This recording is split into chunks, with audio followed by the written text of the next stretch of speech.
Welcome back. Recently, the South African aid organisation, the Al-Imdaad Foundation, travelled through Pakistan distributing aid to communities devastated by floods that hit the country at the end of July. Unusually heavy monsoon rains and a high melt-off from the ice in the Himalaya mountains caused all of Pakistan's major rivers to overflow, leaving millions of people homeless. SABC news reporter Sarel van Vieren and cameraman Herbert Mamela visited the country and compiled this report for Focus. Initially, there was a lot of rain, and then they spoke of some of the rivers flooding, and one thought that this was the normal monsoon phenomenon. Until what happened is that we began receiving reports that villages were being affected, one or two, and then we found that entire regions were being affected.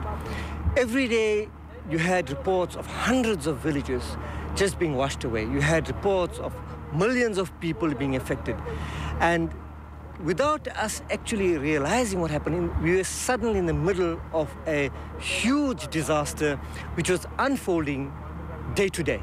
It was like an earthquake in slow motion. 2 months after the floods, much of Pakistan continues with daily life. It's colorful, busy and noisy, almost normal. Then one sees the water-drained rice, cotton and maize fields and the damaged houses. It's difficult to grasp the extent that the flood reached here. Most of the water has dried up. There are still some puddles here and there, but for the most part it's dry. But 2 months ago, where I am standing, the water was deeper than I am tall. All of this was a lake, and we are nowhere close to a river. The Chenab River is 50 kilometers that way. That's why there was so much devastation. The people here were simply not prepared for a flood. Some 1,600 people lost their lives, but the real devastation is what's left behind. Official government figures indicate 23 million people were affected.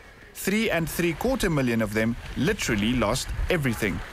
We are battling as a community, extremely poor, lost everything. And our children also are battling. We are attacked and affected by diseases. We need more assistance. There is a lot that has transpired, but we've made peace with it because behind it all, there is none but God. The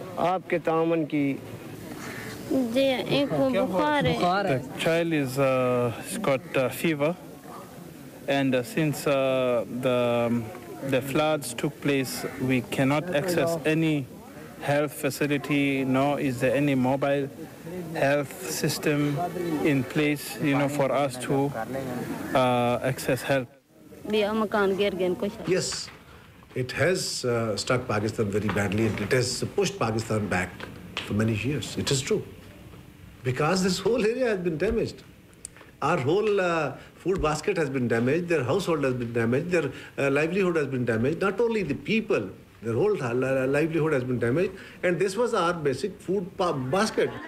Pakistan does have a plan to rebuild the country, which includes funding to help families start afresh.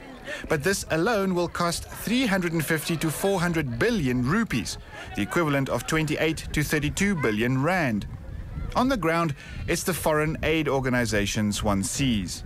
Several NGOs, United Nations agencies and even the Japanese Defense Force are doing what they can.